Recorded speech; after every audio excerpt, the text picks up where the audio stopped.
Kakauwi lang ni Madam. Nag-market day si Madam. So, anong ginagawa mag-market day? Nagbibinta ng mga produkto mo. So, eto, ayan, may mga balag-balag. May kulay green na net. Sa gilid ho niyan ay sitaw. At dito banda, o diba, may may kalog-kalog para hindi naman sobrang ligo ang aming gulay. Ganyan, papunta doon. Doon. Maraming tutubi. Ayan. That is kalabasa. Simula doon sa taas, pag ganon. Ayan.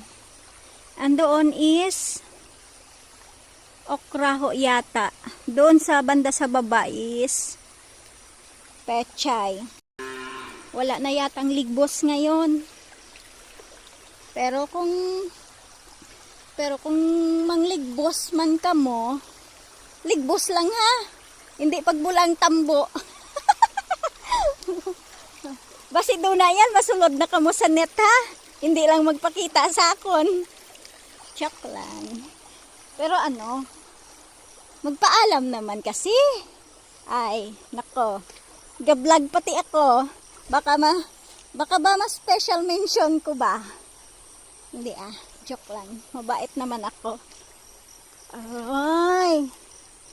O nami-nami pa man ang kulay. Ito akong cutics. Kita ba? Yan. Nag-cutics si Madam kagabi. Para gwapa-gwapa man ang ating nails. Pero malusong lang pala sa putikan, no? Ayan. Punta tayo doon sa may pechay. Kuha tayo ng pechay.